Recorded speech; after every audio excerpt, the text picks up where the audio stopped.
Good morning, everyone, or good afternoon, depending on where you are. It's my pleasure to welcome you to Haskayne Hour today. I am Yrjö Koskinen, Associate in Research at Haskayne School of Business. In Haskayne Hour, we pair our own experts, academic experts, with experts in the field to provide you with unique insights for your business. Today's topic is family firms and what we can learn from their resiliency.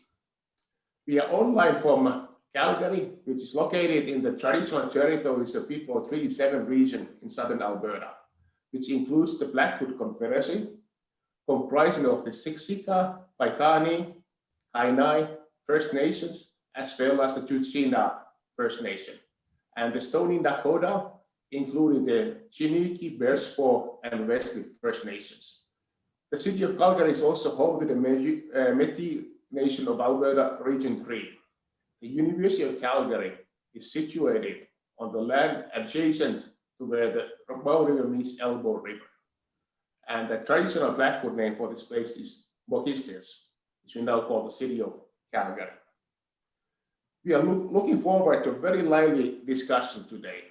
As our moderator, we are pleased to have Alice DeConi moderating today.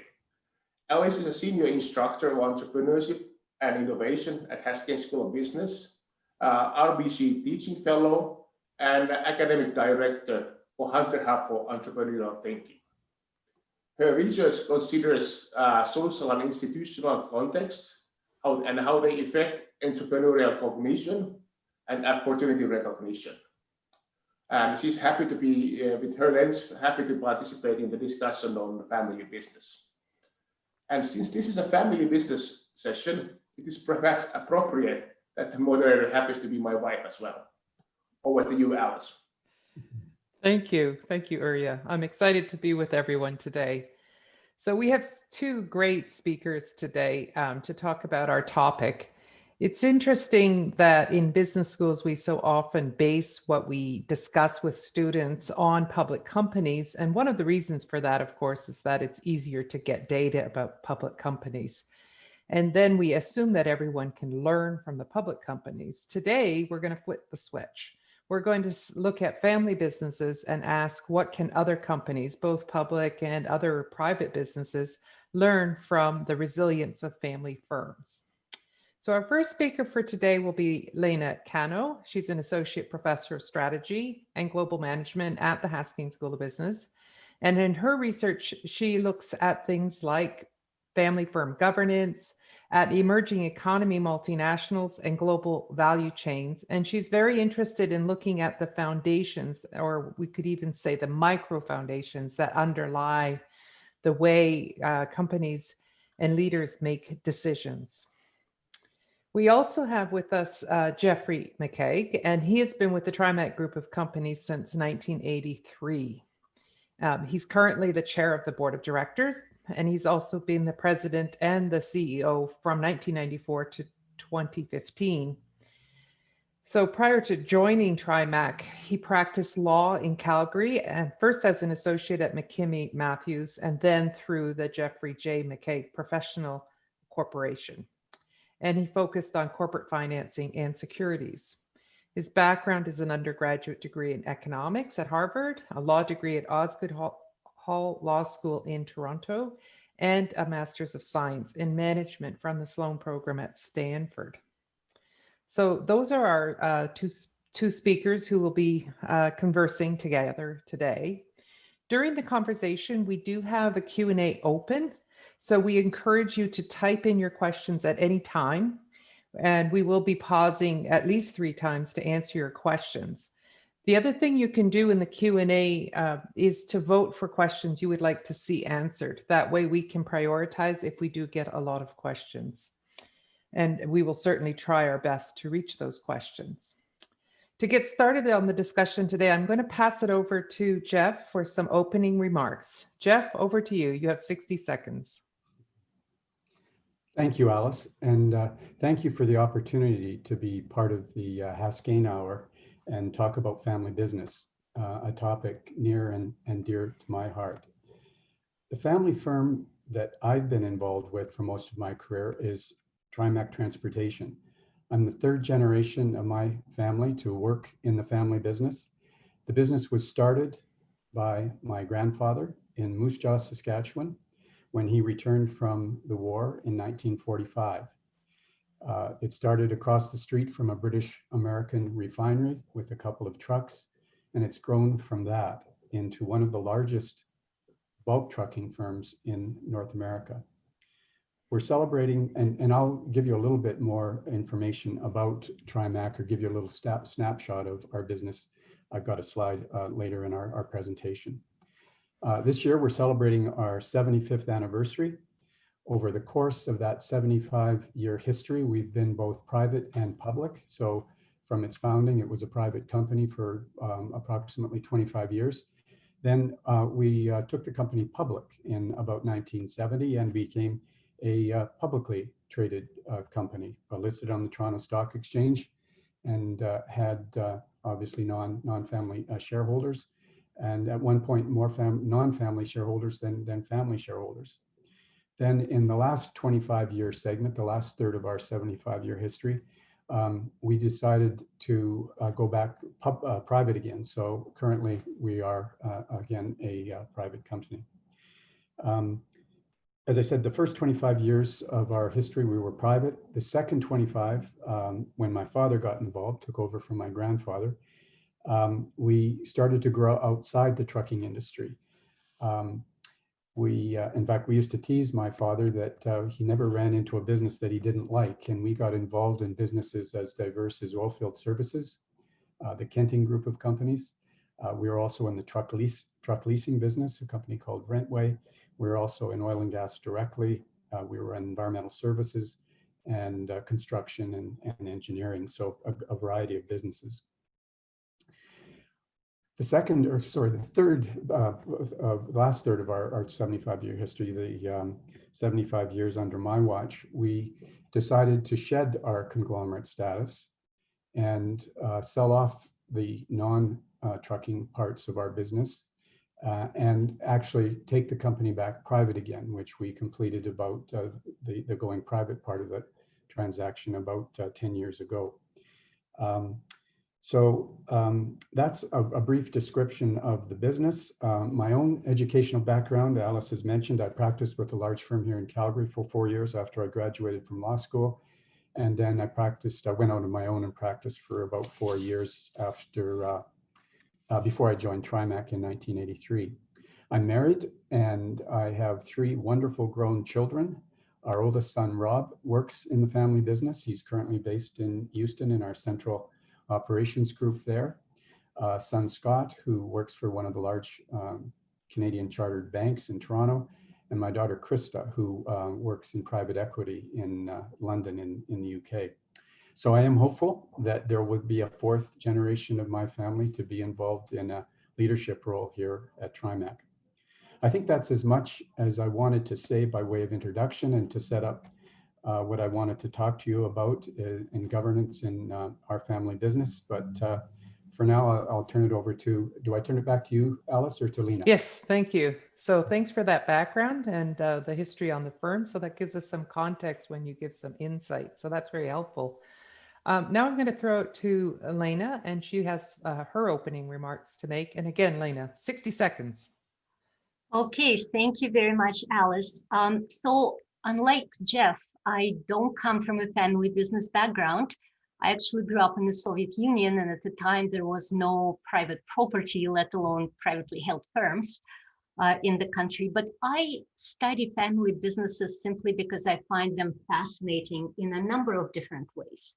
But what I find the most interesting is that family firms represent some of the oldest organizational forms that are actually known to human, along with monarchies, governments, religious organizations.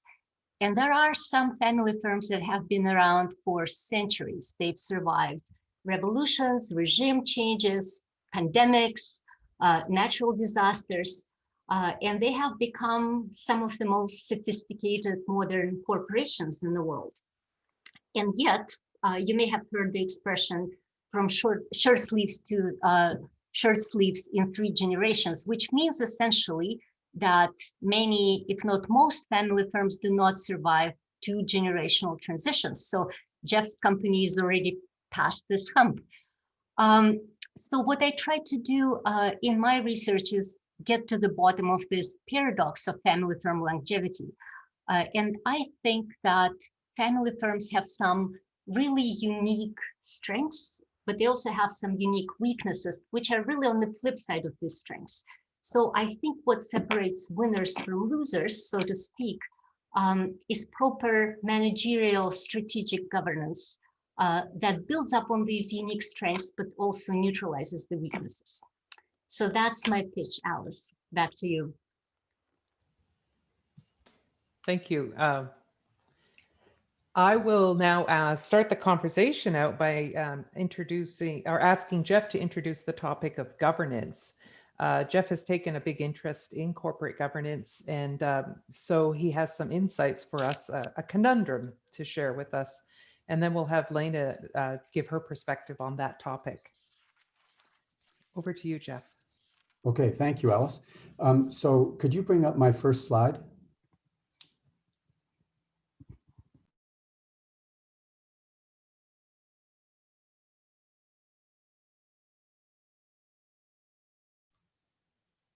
Jeff is muted.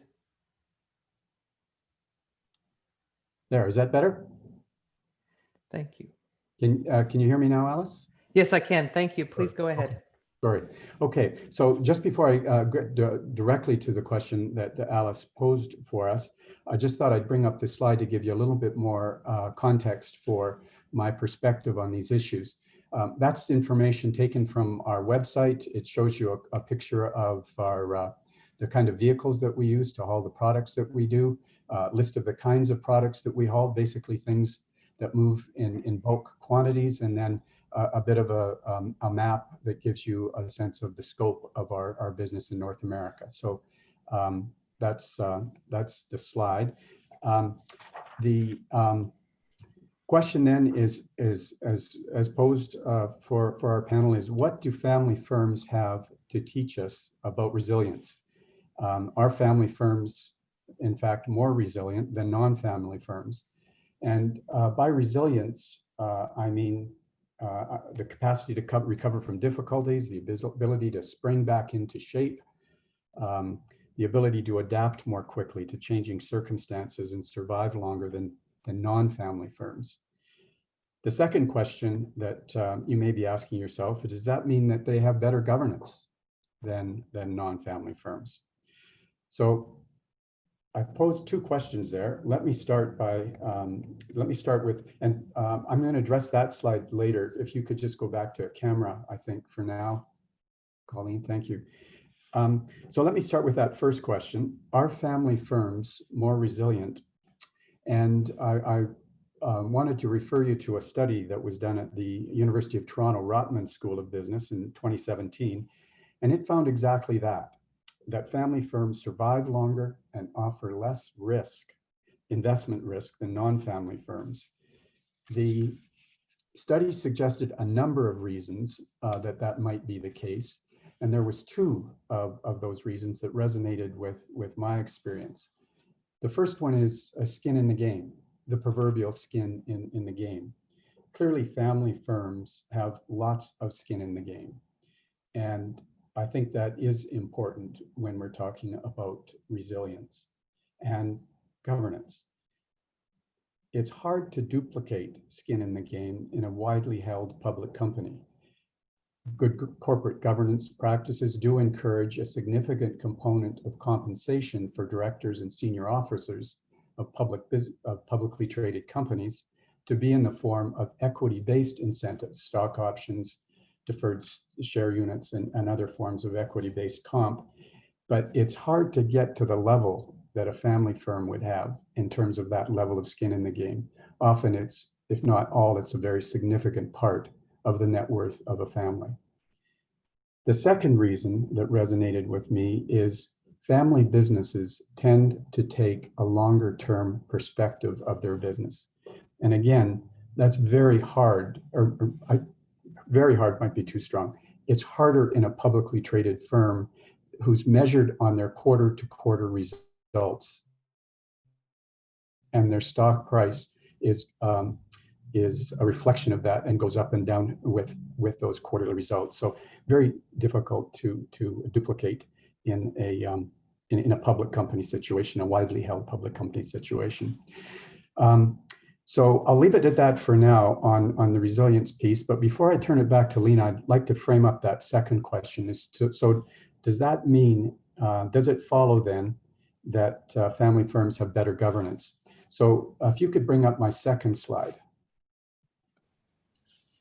So this is a bit of a Venn diagram that describes in theory, the universe there for this Venn diagram is the makeup of the Canadian economy in terms of how much of our gross national product is generated by public companies, how much is generated through private companies.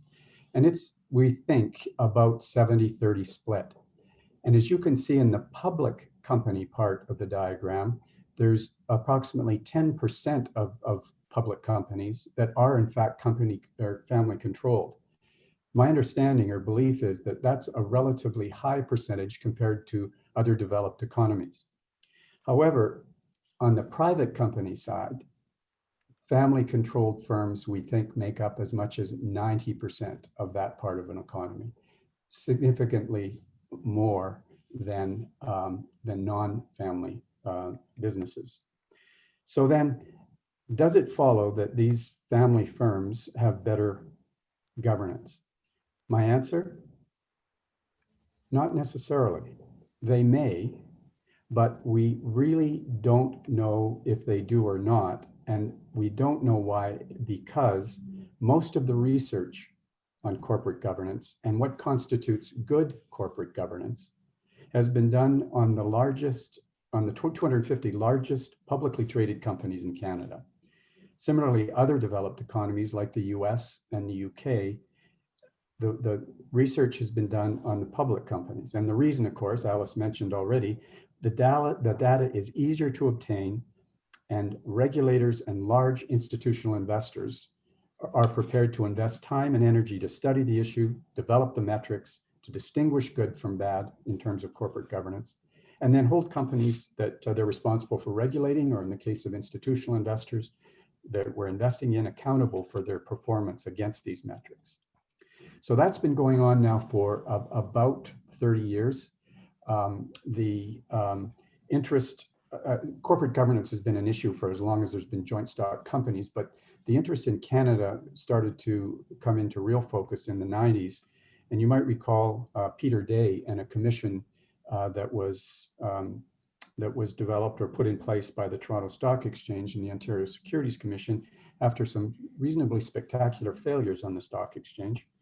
And the purpose of the commission was to study why. And Peter Day's report was called "Where Were the Directors?" And he came up with about 14 different metrics to say, here's the standards that we should hold our directors of public companies to. So that's evolved over the last 30 years. And it's got more and more prominence in the form of the Institute of Corporate Directors in Canada. It's equivalent in the US, the National Association of Corporate Directors. And you see on an annual basis in the Globe and Mail Report on Business, board games, where they actually publish the rankings of public companies on the basis of their corporate performance against these various metrics. The problem, though, is, and the anomaly that Alice mentioned that I wanted to address, is that the family businesses tend not to rank highly on that list, that board games list in the Globe and Mail. On the other hand, they do rank better than average for financial performance. So there's a lack of correlation. In fact, maybe even counter correlation. So the question is, why? Maybe the metric is wrong. Yes, go ahead, Jeff. We just don't understand enough about family firm governance. And that's why I'm so interested in the research that Lena and her colleagues are doing at the U of C. So over to you, Lena. Thanks, Jeff. So I find it interesting, and I'm actually not all that surprised by that conundrum that you brought up, because academic research is actually split on the value of outside directors. And there's some classic research on family firm governance that's actually quite critical of the recommendation that family firms must include a certain proportion of outside directors on their boards. And the reason for that is that outside directors may not fully understand the culture of the firm. They may not understand the unique governance challenges of a family firm, or they may be challenging the values of the family, which are also core to the business as a whole. So I guess there is an idea that there may be some kind of optimal formula for board composition in family firms. And I personally think that it's good to have some outsider objective perspective. But I think that's only one of the ways in which family firms can ensure good governance. And it may be a more effective way to ensure better performance is internal management, or what we call in academic research managerial governance or strategic governance. And this is the kind of stuff that I study in my research. And Colleen, may I have my first slide, please? So I think that by looking internally, we can actually get to the bottom of unique challenges that family firms experience. And this is what I wanted to share today. So one of the unique biases in family firms is what I'm going to call bifurcation bias. And this is a concept that my colleague, Professor Landerbeke, and I developed when we were trying to figure out what is it that's actually unique about decision-making in family firms. And so a family firm, unlike a firm with dispersed ownership, by definition almost has two classes of assets. So on the one hand, there's everything that has something to do with the family. So it could be family members that work in the firm. It could be a plant or a community where the firm has operations, foundational product lines, certain routines, certain relationships with select stakeholders or with other families. So we call that heritage assets. So these are assets that are perceived as being long-term with family for the long run. On the other hand, there's everything else. So it could be non-family professional managers or employees, or it could be any other assets or locations that don't hold an emotional connection to the family. So these can be perceived as sort of short-term commodity. So it's kind of like a fork junction in the road where there are only two ways that you can take. So it's either you're with us for the long run and to be cherished and protected no matter what, or you're an outsider.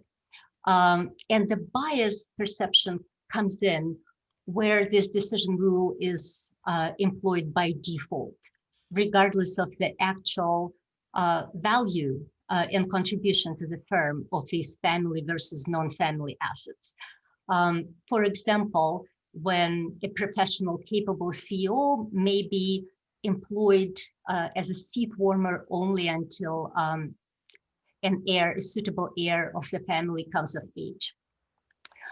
So our research shows quite consistently that when family firms recognize the potential for this bias, and when they, in a targeted way, implement strategies to ensure that decision-making in the firm favors long-term interests of the business over the emotional needs of the family, so these family firms are actually more successful.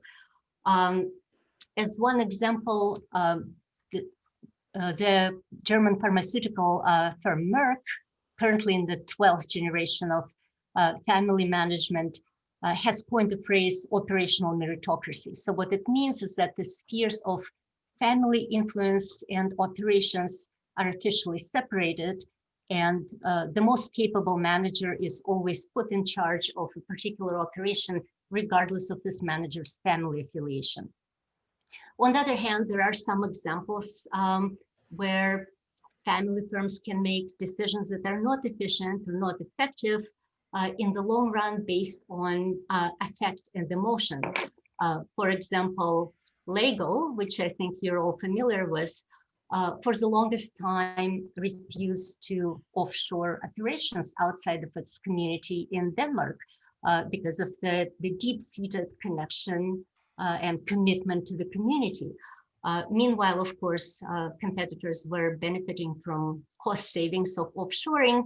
Lego experienced a brush with bankruptcy, at which point the decision was made finally to offshore.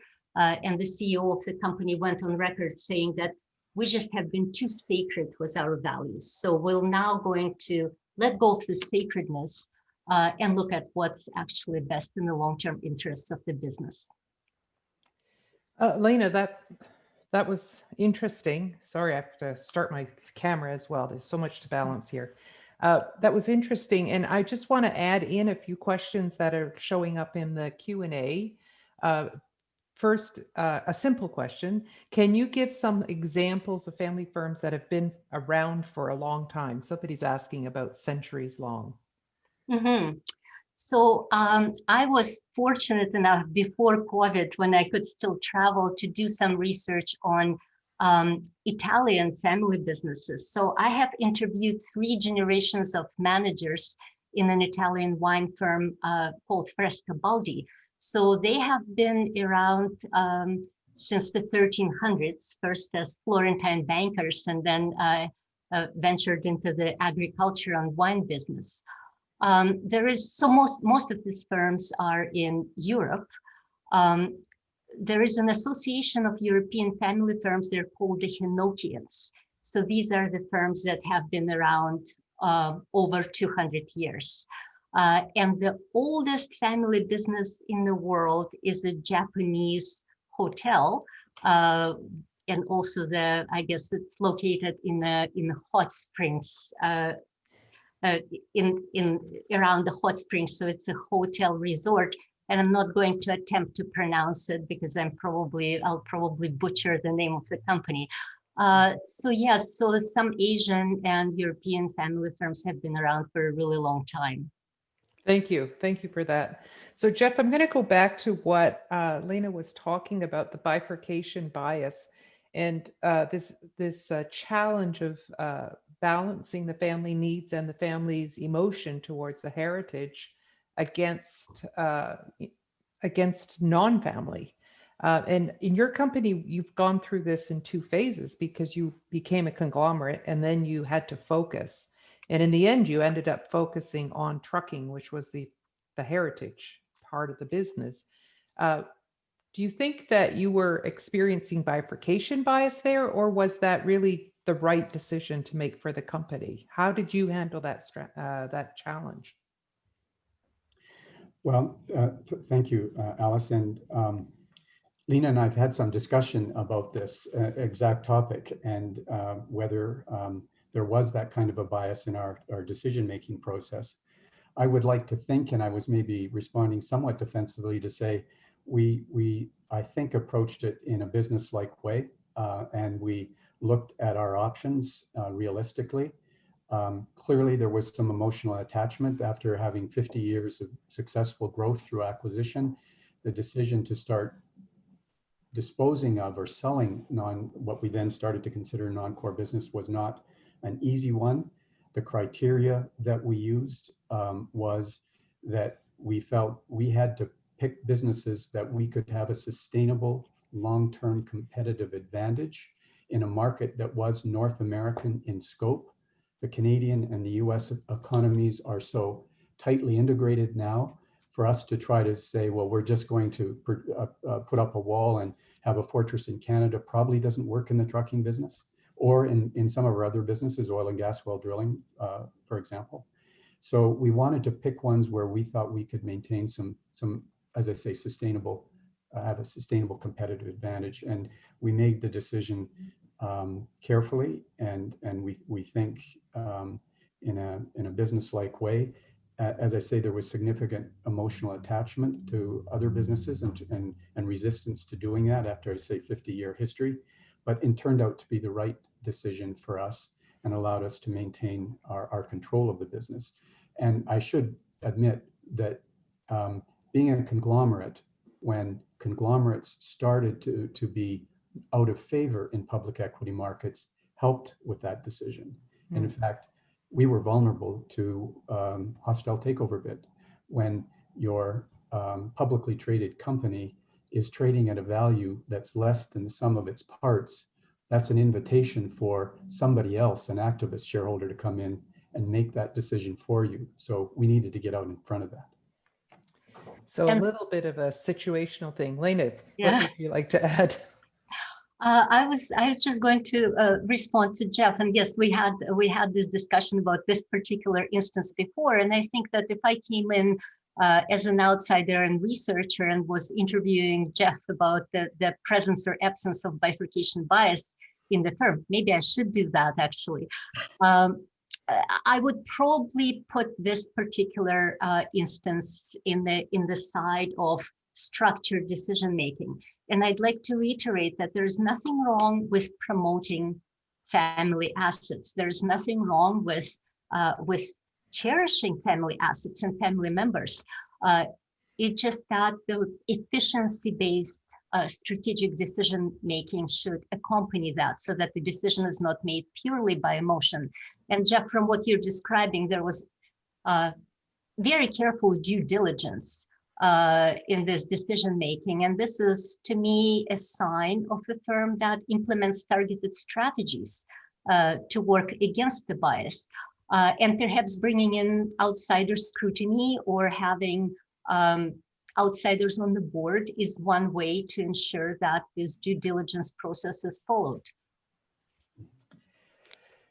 So let's think about that particular issue less in terms of family but more in terms of how do we learn from that family specific situation? How does that translate into other firms? What are the issues that other firms might face that have a similar dynamic? And what can we learn from the way families successfully deal with these balancing of emotion and rationality of, this is our heritage, this is what we've always done, versus the world has changed, we need to do something different. Does either one of you want to jump in on that? I can talk about that one, Alice. Thank you. The other place that is doing some interesting research on these topics is the University of Toronto. It used to be called the Clarkson Center for Corporate Governance. Now I think it's the David and Sharon Johnson Center for Corporate Governance. And they've done another study that updates the one I referred to earlier that is analyzing data and that hard to get data that we talked about on the governance profile of about 370 different private companies across Canada. And they found that their approach to governance varied significantly. They were as diverse as the companies themselves. Some had no structures of governance whatsoever, and others had more formalized structures, such as advisory boards or fiduciary boards versus fiduciary boards. And they also showed that the size, age, the generation of the family that was involved, and the disparity of ownership amongst the various companies were important predictors of board adoption. Private companies can have a bit of an aversion to corporate governance, seeing what's happening in the public sector and say, gee, that's too much bureaucracy. I don't want to get into that kind of tick the box mode here. I want to deal with what's important in our situation. So that's another luxury that private companies have. But the key finding, again, the one that resonated in that study, that one that resonated with my experience was the one that Lena mentioned. It was the ones that seemed to be doing a better job of their governance had that outside perspective, that they did involve outsiders in key decision making. And that improved. I think the quote was, every decision can profit from an outside perspective.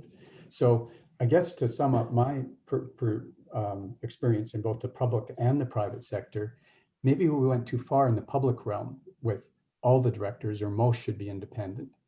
But on the other hand, having no outside perspective, as some of family firms have had, that's probably not the right answer either. And there's a balance between the two to have. This leads to another question that someone's asking, very specific and very much related. This is a startup. They have a star employee, and it's an early stage family business. So early stage family business, I'm assuming aspirational family business. I'm not sure about that. And they're wondering how to get this star performer to be almost like a family member in the sense of having skin in the game, like we were discussing earlier. So if we bring that specific situation into play, how would you suggest that the family brings the star performer into the circle, or whatever we want to call that? Lena, would you like to start on that one? Yeah, I'll attempt that. So in my experience, or among the based on the family firms and family firm leaders that I have interviewed, it's important to treat employees so that they don't feel like they're second-class employees and they're never going to have a shot at real decision-making in the company. So going back to research that I have done on Frescobaldi, the Italian winemaker, I interviewed an incoming manager who is in the 32nd generation. And he told me that he cannot think of anything that the family has that non-family employees do not have. He specifically said that we have a family estate. We can book it for private functions, and non-family managers can book it for private functions. We have the same discount if we want to buy our wine. We treat these people as part of the family. Sometimes family firms give stock equity to non-family star employees, and DuPont, that a name familiar to everybody, I think, was one of the very first firms who that implemented this practice because they believed very strongly that non-family employees and non-family managers should share the risks and rewards of the business in order to feel a part of the business. Now, sometimes this may or may not be practical, and I fully understand that, but I think it comes more through relationship building. So having family events where non-family employees are also included. So this is a practice that's very common among the Henokian firms in Europe that I have mentioned before. So I'll let Jeff speak to that because he has firsthand experience. Well, yes, I do, Alina, and I feel quite strongly about this. To get your employees, and especially star employees or very senior people, involved in the same way, as on the same page as the family, you really do need to have equity-based incentives. And we faced exactly that for the first time in 2016, for the first time in our, at that point, 70-year history, a non-family member becoming a CEO of the company. And we absolutely felt it important that he have equity in the company, and something like 2/3 of his compensation is equity-based. And there's lots of problems associated with that. Just the two obvious ones are, how do you price a private company that's fair to both sides? And we do that through third-party evaluation that we conduct every year. And then the other obvious problem is liquidity. If you're not traded on a stock exchange, not only do you not know the price of your stock without having a third party do an evaluation, but how does that employee sell that stock when he wants to sell that stock? If he's investing his own resources in it, and we had both, the investing in your own resources plus having equity-based incentives, he wants to know that he'll have a right to sell that stock at a fair price in the future. So we put both of those programs in place. Over the last 5 years, they worked reasonably well. And we now have fairly significant employee ownership in our company. And I think it's serving us very well. Very interesting. So I'm looking again at the Q&A. There's a bunch of great questions. And some of them are highlighting the issue, the bifurcation governance issues. And so I'd like to just spend 2 more minutes on that. We have other topics to cover, of course. part of the issue with family businesses and governance is really the fundamental question is the allocation of resources. So the assets exist both for the family and for the business. And the question really is, how do you keep the sound business foundations while there's always these personal concerns in the background? And we've sort of talked about this, and I would like to highlight the fact that my background actually is from the Ulstrom family, which is a fifth generation Finnish firm. And this is their original mill that they built in the 19th century. And this firm had to figure out how to separate family and business decision making. And actually, this is written up in the Harvard Business Review in the 1990s. You might want to have a look at that if you're interested in this topic. To me, the interesting aspect of that is, to a certain extent, every firm has this problem. And especially in entrepreneurship, which is my area, we always have to balance our personal goals with the long-term business needs. So specifically, the question was, how can family firms develop appropriate governance models and structures to deal with this concern? Do you have anything to add to what you've already said in this regard? I can, oh, Jeff, you go ahead and then I'll comment. I have a strong opinion on that, which is that you absolutely need to separate the business from the family. And we do that through having, as I say, a very disciplined, at least we feel, very disciplined outside a board that has a majority of outside directors. And yes, in addition to myself, one other family member on a board, one and a half, depending on how you think of one of those members, but a majority of outside directors. And we think that's important. And we deal with businesses, our business in that forum. We have a separate meeting, which we call a family meeting, which is the equivalent of a shareholders meeting for a public company. And we address family concerns at that meeting. And boards, directors are by definition representatives of the shareholders, and they have fiduciary obligations to act in the best interests of all of the stakeholders, including the shareholders. But the family or shareholder concerns are fed through the board, and the board's responsible ultimately for its fiduciary obligations, which are broader than just shareholders. So that's the way we deal with that problem. Can I just follow up with another related question? Is there a size where a family firm should be starting that, or should they start that from the beginning?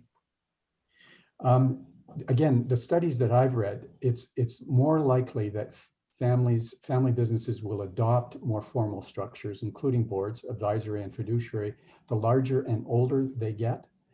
But my own opinion on that, Alice, is that it's valuable from the start. Having an outside advisor or an outside voice in the decision-making process is valuable right from the start. Lena, maybe you have an Italian example for us again.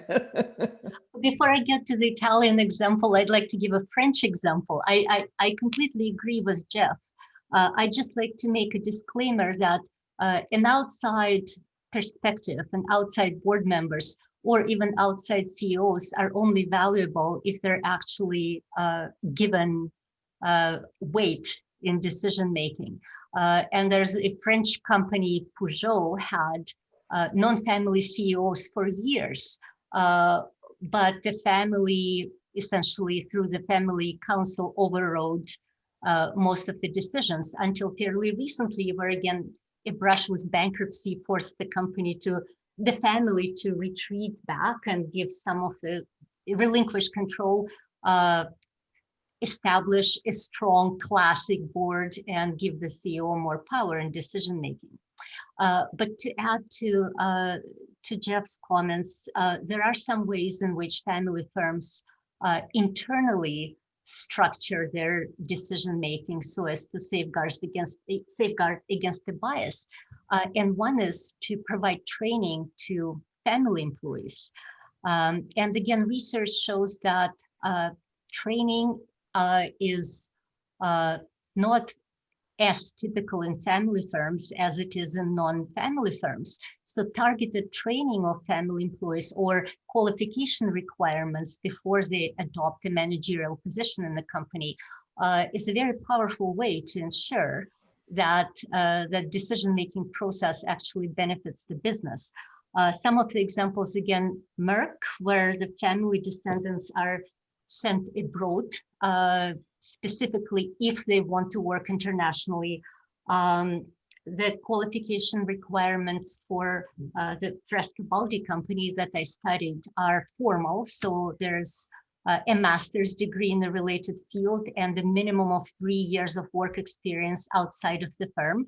I know, Jeff, that you have an informal, I think, sort of quasi rule where family members need to get experience outside of the family business before coming in. Is that right? Yes, that's right. And again, it's something that we feel pretty strongly about, that if you're going to get involved in the family business, you need to spend some time, most desirably right out of school, working in some other business outside of the family business to develop your own sense of self, your confidence in your own abilities, separate from any influence that you might have inside the family. So yes, that is kind of an unstated rule here, and one, again, that's worked reasonably well for us. Maybe just one other thing I'd mention here is I talked about the separation of the family and the shareholding piece from the directors and the governance piece. I'm aware of another family business that's into its fourth or maybe even fifth generation who has an absolute rule that the family members cannot participate in the management of the business. Oh, interesting. So that's an extremely position that I've seen. Now they've still got dozens of family shareholders and run their business very well, very successful business, but family members by their constitution in that business cannot participate in management. So now we've got another question that's coming up, which is very much related to this. I think it all ties into thinking about succession, which is a very specific issue within families, but it's actually an issue in all firms. We need to think about who are going to be the leaders the next round of strategic change. And so one of the questions was, if the right kind of training is to make sure everyone in the family who wants to be involved has an MBA. And that made me think again about the Ahlstrom family. Again, so this picture behind me, this site is now being used as the family summer camp. And all the teenagers in the family come to camp every summer. It has a lot of benefits. Number one, all the cousins get to know each other. And so they have a strong bond as a family, back to what Lena was saying about relationships. Mm-hmm. And the other part of it is that they get introduced to the business issues and the structure of the firm and all the business areas that the company is involved in from a very young age as teenagers. Very few of them go on to be involved in the business, but they are very knowledgeable. And so it raises some interesting issues. So Megan Connor is asking about an MBA, and I'm raising the question of how soon do you start with training family business family members to understand the business? And let's think also about implications for companies in general. I mean, who would like to start on that one? I'll jump in. So the unique thing about family businesses is that family members are socialized into the business from a very early age around the dinner table, essentially. So they know the business. And this is one of the advantages of family businesses. They have a very loyal, committed, very knowledgeable, well-socialized workforce. So the technical training is the next thing. And I think, again, it depends on the size of the company. So large family firms, multi-generational family firms like Ahlstrom or Frescobaldi have very formal processes from very early age, where the family is practically forced to learn about the business. Even if they don't want to be involved in the business in any managerial capacity, it's family heritage. So there are family archives, there are family states, there are meetings where family members are encouraged to participate. I would say that one gap that I see including academic research is that a lot of the studies on succession are focused on educating the next generation, involving the next generation, telling the next generation about the business. But I think there is also a flip side that's very important. And the flip side is, what does the current generation know about the capabilities of the next generation? What can the next generation bring to the table? And my survey of current research shows that there's very little investigation in terms of this reciprocity. And I think that is very important. The current generation needs to know what is it that the next generation brings and where it can take the firm. And the next generation also, in order to want to be involved in the business, needs to feel that it's going to have some freedom to implement strategic change if necessary. So I'll turn it over to Jeff with that. Before we go to Jeff, it reminds me of an interesting story about a Filipino family business where the young members cannot join management until they start a business themselves. Yeah. So it's to speak to your point of finding your own voice and your own contribution and demonstrating that to the older generation. So the older generation knows what you have to offer. Jeff, would you like to respond to Lena's? Yeah, just to agree that interface between the family members and family owners of the business with management, so that they can demonstrate their capabilities, because they should have a key voice in the succession plan. They understand what's required as much as anyone. So, and in terms of training, there's a great deal of differences of opinion on what's good training. Just to cite two maybe ends of the spectrum there, I have an uncle still involved in our business, 82 years old, that says, all that book learning you did, Jeff, it'd be better if you started driving it. And there's probably a little bit of truth to that. It probably was. That raises an interesting question, because so far it's all sweetness and light the way we're talking about family businesses. And one of the questions now being raised is about internal power structures within a family-owned business. I had the privilege of going to INSEAD for part of my education, and one of the professors there has a book, Organizations on the Couch, which is precisely about dysfunctional power struggles. What can we say about these governance issues that perhaps can deflate or deflect some of these internal power struggles? What do you think drives it, and how can we avoid that within a firm? Who wants to start? It's a tough one. Well, I'll attempt it. So I think, and this is one of the disadvantages of family businesses. They're more subject to internal conflict, and a family member is very difficult to fire. Like it comes, ousting a family member from a business comes with long-term consequences for the family. I think structure, a family constitution, and a set of ground rules could help in this respect. And I mean, I'm not going to venture to advise how to solve a family conflict.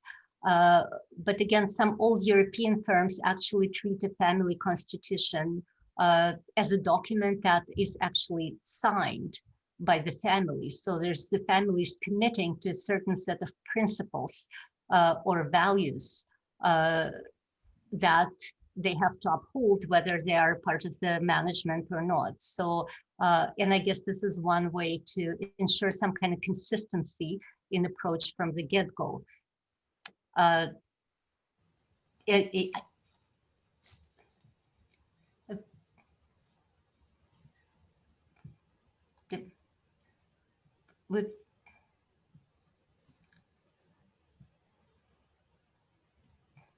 Sorry, I was muted by accident. I have extra buttons.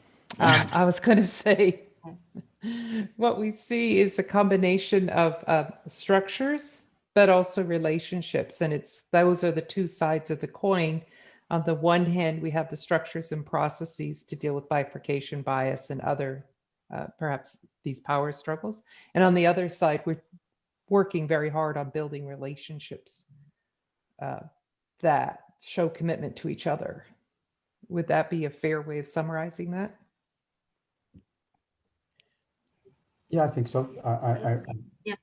I would just say in our circumstance, yes, there is some very difficult issues that families are forced or need to deal with, and as long as there's good communication around those things and the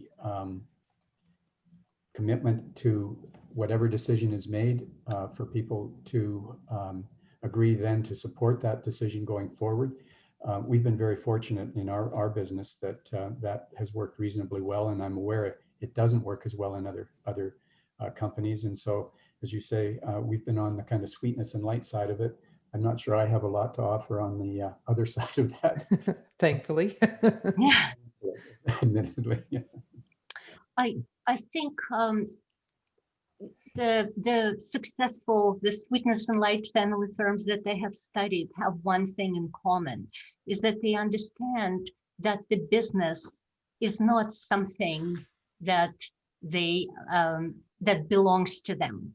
This is something that they are in charge of, and this is something that they need to nourish and develop to leave a legacy, perhaps to pass on to the next generation, so to improve the community, to create something of value.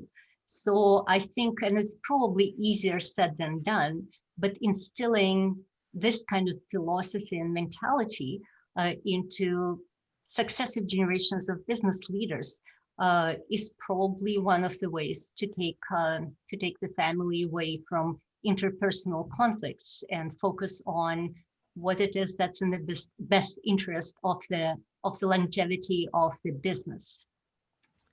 Fantastic. Thank you. I think I need to wrap it up, and I'm looking at the questions, and there's so many great ones still coming. So maybe we need to do a part 2 where we talk about family offices and are families better able to pursue ESG strategies and all these really great questions that have come up. I'm going to just wrap it up a bit and say what I heard on balance today was that if we take lessons in resilience from family firms, part of what we need to do is really value what we have, and whether we call that heritage or people or assets, valuing what we have and understanding what we have is really important.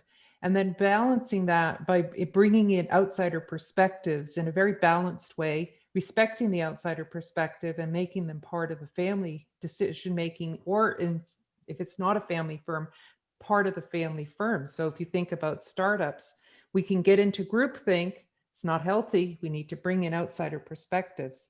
And then also the idea of investing in a family business, members of the family, but also employees. This applies also very broadly. We need to invest in people in order to make sure that our structures and our systems are working. And I'm going to leave it at that because we've hit time, and turn it over to Uriah. Thank you, everybody, for the fabulous questions, and I hope we see you again. Thank you. Thank you, Jeff. Thank you, Liana. Thank you, Alice, for the fantastic and lively discussion.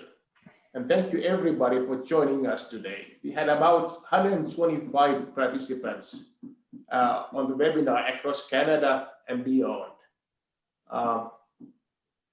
We will be hosting our next Haskayne Hour sometime early next year, either January or February. So please be tuned to receive your check your inbox and looking for the invitation to our next Haskayne Hour. I would like to remind you that you'll be getting an evaluation survey in the email. Please look for it and then provide us some feedback. And once again, thank you, Jeff, Lian, and Alice for our fabulous discussion. Bye-bye. Thank you.